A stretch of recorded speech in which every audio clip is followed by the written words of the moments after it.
Remember when Canada was the country that just worked? There was a time when life here felt simple, predictable, and even a little bit charmed. People trusted that if you put in the effort, you'd get a fair shot. Polite, stable, and quietly confident. We were known for our decency, our sense of community, and our belief that things would keep getting better. But lately, that confidence has faded, replaced by a low, humming anxiety you can feel everywhere, from grocery lines to dinner tables. It's as if a shadow has crept into our daily lives, making even small moments feel heavier. We've gone from being the world's reliable minivan to a car making a funny noise that everyone's trying to ignore. The warning signs are there, but we keep hoping things will fix themselves. The old deal, work hard, play by the rules, and you could build a good life, feels broken. The path that once seemed clear is now full of obstacles. For many, the dream of homeownership, raising a family, and retiring with dignity is slipping away. What was once a given now feels out of reach for millions. It wasn't one big event that changed things, but a slow burn. Rising housing prices, disappearing steady jobs, and mounting debt. Each year, the pressure quietly builds. We were told more education was the answer, but now many are drowning in debt with no guarantee of a career. The promise of a better future through hard work and study feels like it's slipping away. The system feels rigged, working for a select few while the rest are left behind. It's hard not to feel like the odds are stacked against ordinary Canadians. This is a crisis of affordability, opportunity, and hope. It's not just about money. It's about the future we imagine for ourselves and our children. People are angry and frustrated, and they have every right to be. The sense of unfairness is real, and it's growing. The promise of Canada is slipping, and it's time to face the hard truths. We can't keep pretending everything is fine. This essay is about breaking the glass on that emergency. It's about sounding the alarm before it's too late.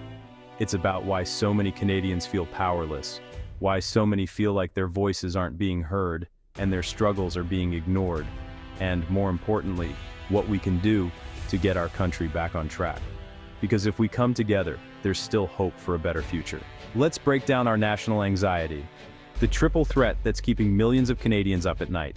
The housing crisis, stagnant wages, and job insecurity. These three forces are shaping the lives of an entire generation, and their impact is impossible to ignore. First, housing. Finding a place to live has become a full-contact sport, with costs turning homeownership into a distant fantasy and affordable rentals into rare lottery wins.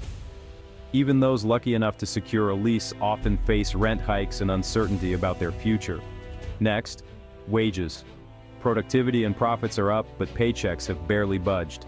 People work harder, juggle multiple jobs, and still fall behind. The dream of getting ahead feels more out of reach with every passing year. A good day's work no longer guarantees a good life. For many, it barely covers the basics, let alone allows for saving or planning for the future. Then, job security. Lifelong careers are gone, replaced by gigs, contracts, and the looming threat of automation. The promise of stability has faded, replaced by constant uncertainty. Young people face a workforce demanding flexibility, but offering little in return. Many are overqualified for the jobs they can get, and underpaid for the work they do. This triple threat creates a vicious cycle. High rent, low wages, and job precarity trap people in place, making it nearly impossible to move forward or build a better life. Each problem feeds the others, creating a tangled web of economic despair that's hard to escape. Millions feel trapped and powerless, wondering if anyone in charge is truly paying attention or willing to act. This isn't just an economic issue. It's a social crisis that's fraying the fabric of our communities. It's eroding our sense of community, trust, and fairness, values that once defined us as a nation. And it's time we call it what it is, a national emergency that demands urgent action from all of us. The numbers tell the story. They reveal a reality that's hard to ignore and even harder to escape. In the 1980s, it took 5 or 6 years of income to buy a home. Back then, home ownership was a realistic goal for most working families. Now, it's closer to 20 years, 30 or more in cities like Toronto or Vancouver, where prices have skyrocketed beyond imagination. The median family income is about $75,000, but the average home price is over $700,000, over $1 million in some cities. The gap between what people earn and what homes cost has never been wider. The math simply doesn't work. Renting isn't much better, with prices rising just as fast as home values. Vacancy rates are near zero, making it nearly impossible to find an affordable place to live. Rents eat up half or more of people's pay, leaving little left for savings or emergencies. Many are just one missed check away from crisis. Wages haven't kept up, and financial stress is now a daily reality for millions. Home prices have soared by 400% in 2 decades, reshaping entire communities and pushing people further from where they work. But average wages are up only 60%. The cost of living keeps climbing, but paychecks barely budge. For most, real wage growth has been flat for 40 years. The promise of progress has faded. Productivity and corporate wealth have soared, with companies posting record profits and automation transforming industries. But the gains aren't shared. The wealth flows upward, leaving many behind. The result? A generation locked out of the dream their parents took for granted, watching opportunity slip away. Home ownership rates for young Canadians have plummeted. People delay families, live with parents, and put their lives on hold. They struggle, not by choice, but necessity. The system leaves little room for hope. This isn't individual failure, it's systemic. The rules have changed, and the odds are stacked. The Canadian economy is no longer built for broad prosperity. It's become something else entirely. It's become a machine for generating wealth for a few, while the rest are left to struggle. The basics, housing, food, security, are slipping out of reach for the many as inequality grows and hope fades. Canada's affordability crisis is uniquely Canadian, shaped by geography, policy, and debt. Most of us live in a few big cities, creating intense demand and sky-high prices where the jobs are. We've borrowed heavily, mostly for mortgages, making us among the most indebted people in the developed world. Now, rising interest rates are pushing families to the brink.